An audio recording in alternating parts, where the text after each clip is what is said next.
మధ్యలో కరోనా వచ్చిన 2 సంవత్సరాలు, అట్లాగే ఈ జోనల్ వ్యవస్థను మొత్తం 95% స్థానిక రిజర్వేషన్లు సాధించడానికి మోడీ గారు మోకాళ్ళడ్డం పెట్టిన 1.5 సంవత్సరాల పాటు మరి వేగంగా ఎంబడబడి నోటిఫికేషన్లు ఇచ్చి మా శక్తి మేరకు ప్రయత్నాలు చేసినాం. 2,32,000 ఉద్యోగాలకు నోటిఫికేషన్లు ఇచ్చాం. తప్పకుండా మళ్ళీ తిరిగి వస్తాం.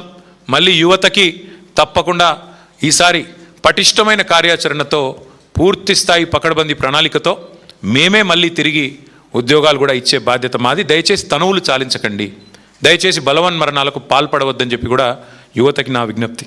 అట్లాగే రాహుల్ గాంధీ గారు ఢిల్లీలో తెగ పోజులు కొడుతున్నారు.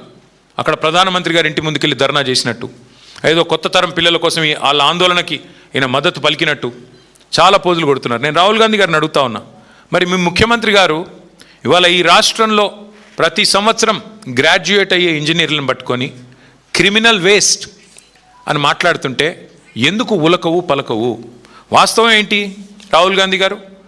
వాస్తవం ఏంటి అంటే ఇవాళ ఈ రాష్ట్రంలో కనుక మీరు చూసినట్టయితే మీకు దమ్ము లేదు. ఈ రాష్ట్రంలో మీ ముఖ్యమంత్రి కానీ మీకు కానీ పిల్లల ముందుకు వచ్చి మాట్లాడే పరిస్థితి లేదు, మీకు దమ్ము లేదు. చేసింది మోసం కాబట్టి.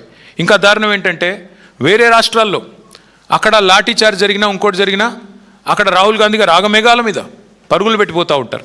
కానీ ఆయన కాంగ్రెస్ పార్టీ పరిపాలిస్తున్న రాష్ట్రంలో మాత్రం ఎక్కడ కూడా ఉలకడు పలకడు. లాఠీ చార్జ్ అయినా, ఉరికిచ్చి కొట్టినా, ఎండ్రిని దాగమని చెప్పినా, అట్లాగే మరి ఇప్పుడు పిల్లల చివరికి సూసైడ్ నోట్లు రాసినా రాహుల్ గాంధీ గారిలో చలనం లేదు. ఒకటి మాత్రం వాస్తవం, ఇవాళ నిజంగా చెప్పాలి అంటే ముఖ్యమంత్రి క్రిమినల్ వేస్ట్ అన్నాక మేమందరం బాధపడ్డాం. ఎందుకు? ఇదే ఇంజనీర్లు కదా ఇవాళ తెలంగాణలో చదువుకున్న ఈ పిల్లలే కదా ఎక్కడో అమెరికాలో కూడా రాణిస్తూ ఉన్నారు. ఎక్కడో అమెరికాలో ఐటీ రంగంలో ఇవాళ మన పిల్లలు ప్రపంచాన్ని శాసిస్తూ ఉంటే ఆ ఇంజనీర్లను పట్టుకొని ఇవాళ తెలుగు రాష్ట్రాల పిల్లలందరూ హైదరాబాద్లో చదువుకున్న వాళ్ళు లక్షల మంది ఉన్నారు అమెరికాలో. వాళ్ళందరూ క్రిమినల్ వేస్టా? వాళ్ళు చదువుకున్న డిగ్రీలు నిష్ఫలమా? ఏది క్రిమినల్ వేస్టు? 89 కేసులు, అత్యధిక క్రిమినల్ కేసులున్న వ్యక్తిని ముఖ్యమంత్రి చేయడమే క్రిమినల్ వేస్ట్. అత్యధిక క్రిమినల్ కేసులున్న వ్యక్తిని ముఖ్యమంత్రి చేయడం కాంగ్రెస్ పార్టీ తీసుకున్న నిర్ణయం, దట్ ఈస్ క్రిమినల్ వేస్ట్. అసలు క్రిమినల్ వేస్ట్ అంటే ఏంటి? రాహుల్ రేవంత్ కలిసి పంచిన గ్యారంటీ కార్డులు క్రిమినల్ వేస్ట్. రాహుల్ గాంధీ రేవంత్ రెడ్డి కలిసి ప్రకటించిన 13 డిక్లరేషన్లు, దట్ ఈస్ క్రిమినల్ వేస్ట్. కరువు టైంలో 100 టీఎంసీల నీళ్ళని కిందికి వదిలేయడం, దట్ ఈస్ క్రిమినల్ వేస్ట్. ప్రగతి భవన్ ఉండంగా రెండో Jubilee hills palace, body palace ఏదో కట్టాడు కదా 200 కోట్ల రూపాయలతో, దట్ ఈస్ క్రిమినల్ వేస్ట్. రాష్ట్రంలో గ్యారంటీలకు పైసలు లేవు, అమలు చేయడానికి డబ్బులు లేవు అంటూ బుకాయిస్తూ మరొక వైపు 200 కోట్లు ఖర్చు పెట్టి అందాల పోటీలు పెట్టడం, దట్ ఈస్ క్రిమినల్ వేస్ట్. అట్లాగే మెస్సీతో ఫుట్బాల్ మ్యాచ్ అని చెప్పి 100 కోట్లు తగలబెట్టడం, దట్ ఈస్ క్రిమినల్ వేస్ట్. కేవలం ఇవాళ బీఆర్ఎస్ నేతలను తిట్టడానికి, మా నాయకుడు కేసీఆర్ గారిని తిట్టడానికి మాత్రమే ప్రజల డబ్బుతో బహిరంగ సభలు పెట్టడం క్రిమినల్ వేస్ట్. అసలు రాష్ట్రానికి రేవంత్ రెడ్డి అనే ఒక సన్నాసిని ముఖ్యమంత్రి చేయడమే పెద్ద క్రిమినల్ వేస్ట్. ఇది వాస్తవం.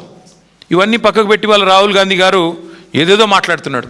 నేను అడుగుతా ఉన్న, ఇంజనీర్లను ఇన్సల్ట్ చేసే అధికారం నీకు ఎక్కడిది? నీ జీవితంలో రేవంత్ రెడ్డి నాకు తెలిసి నకలు కొట్టుకే పాస్ అయిన కేసు ఇది. ఏం చదివిండో కూడా డౌటే నాకు. చదివిండా లేదా సప్లిమెంటరీ పరీక్ష పాస్ అయ్యిందా నాకైతే డౌటే. ఎందుకంటే ఆయనకి సప్లిమెంటరీ పరీక్షలు పాస్ కావడం కూడా ఆయనకు కొత్త ఏం కాదు. అసెంబ్లీలో ఓడిపోయాడు, 3 నెలల తర్వాత వచ్చిన పార్లమెంట్లో సప్లిమెంటరీలో పొరపాటున గెలిచాడు. ఏం చదువుకున్నాడో ఎవడికి తెలియదు. ఆయన ఇవాళ మాట్లాడుతున్నాడు చదువుకున్న వాళ్ళ గురించి. ఏం మాట్లాడతాడు? ఆయనకంట తెల్ల కాగితం మీద అంట పిల్లలకి రాయడం రాదంట. నేను అడుగుతున్నా రేవంత్ రెడ్డి గారు, నువ్వు నింపగలుగుతావా నీ ఎలక్షన్ ఫారం అఫిడవిట్? ఏ ఛాలెంజ్ కంటే ఆ ఛాలెంజ్కి నేను రెడీ. నీ ఎలక్షన్ అఫిడవిట్ నింపరా అయ్యా, నువ్వు చూస్తా నీకేం చదవచ్చో ఏమొచ్చో నేను కూడా చూస్తాను. పెద్ద మాటలు మాట్లాడుతున్నాడు. జీవితంలో ఒక పోటీ పరీక్ష రాసినావా? ఒక్క పోటీ పరీక్ష ఏదన్నా కాంపిటేటివ్ ఎగ్జామ్ పొరపాటున ఎప్పుడన్నా జీవితంలో ఒక ఇంటర్వ్యూకి అటెండ్ అయినావా? ఏం తెలుసు నీకు పిల్లల గురించి? మేము కష్టపడి చదువుకున్నా. నేను కూడా జీమాట్ రాసిన, జిఆర్ఈ రాసిన, జవహర్లాల్ నెహ్రూ యూనివర్సిటీ ఎంట్రన్స్ రాసిన, ఆల్ ఇండియా ఎంట్రన్స్లో సీటు సంపాదించి పూనాలో పోయి చదువుకున్నా, అమెరికాలో పోయి చదువుకున్నా. ఎంతసేపు ఏడుపులు తప్ప వేరే వాళ్ళ మీద.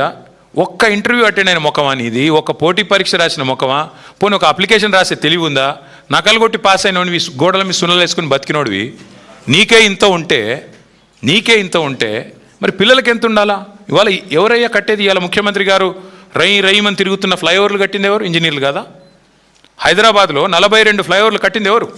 ముఖ్యమంత్రి కూర్చుంటున్న సచివాలయ భవనం కట్టింది ఎవరు? తెలంగాణ ఇంజనీర్లు కదా.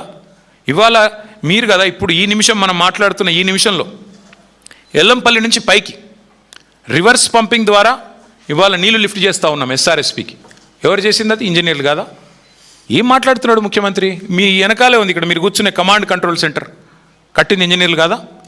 అందుకే నేను అంటున్నా ఈ మూర్ఖపు మాటలు ఎన్ని కట్టిన ఇంజనీర్లకి నాకు రేవంత్ రెడ్డి గారికి నేను చెప్పేది ఒకటే, ఈ ఇంజనీరింగ్ విద్యార్థుల కట్టడాలు తెలుసు, మీకు సమాధి కట్టడం కూడా తెలుసు. మీ పార్టీకి, మీ అంటే ఆయనకి కాదు, మళ్ళీ మీరు వేరే వేరే అనుకున్నారు, మీ పార్టీకి సమాధి కట్టడం కూడా ఆ పిల్లలే తప్పకుండా చేసి చూపెడతారు.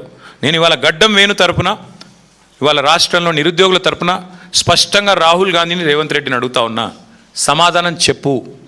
2 లక్షల ఉద్యోగాలు ఎప్పుడు ఇస్తావు? ఎలా ఇస్తావు? నీ జాబ్ క్యాలెండర్ ఎక్కడ సచ్చింది? రాహుల్ గాంధీ ఎక్కడ ఉన్నాడు? ఎందుకు ఉలకరు పలకరు ఈ తెలంగాణ యువత అడుగుతున్నారు. సమాధానం చెప్పండి. మిమ్మల్ని వదిలిపెట్టాం. డ్రామాలతో ఇంకా ఎన్ని రోజులు ఏమార్చలేరని చెప్పి మరొకసారి విజ్ఞప్తి చేస్తూ, అసెంబ్లీ సమావేశాలు కూడా పెడతారని చెప్తున్నారు తొందరలో. తప్పకుండా అందులో మా వైపు నుంచి ఒకటే ఎజెండా పెట్టుకుంటాం. అసెంబ్లీ సమావేశాలు పెట్టవలసిందే, 15 రోజులు నడపాల్సిందే. ఆ 15 రోజుల్లో తప్పకుండా తెలంగాణ యువత ముఖ్యంగా ఏదైతే ఇవాళ ప్రశ్నిస్తున్నదో 2 లక్షల ఉద్యోగాల గురించి, తప్పకుండా దాని ఒక ప్రధాన అంశంగా, ప్రధాన ప్రతిపక్షంగా మేము పట్టుబడతాం, ప్రభుత్వాన్ని నిలదీస్తామని చెప్పి కూడా యువతకి విజ్ఞప్తి చేస్తూ, దయచేసి ఎవరు కూడా తనువు చాలించవద్దని, దయచేసి ఎవరు కూడా ఆత్మస్థైర్యాన్ని కోల్పోవద్దని మళ్ళొకసారి ప్రార్థిస్తూ మీ అందరికీ ధన్యవాదాలు.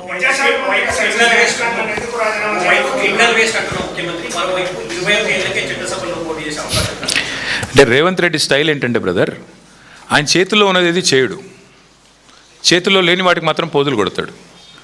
మంచి సామెతోటి ఉంటుంది, ఇక్కడ మీకు తెలుగు వచ్చిన వాళ్ళకి బాగా తెలుస్తుంది. గాలికి పోయే పేలపిండి కృష్ణార్పణం అన్నాడు వెనకటికోడు.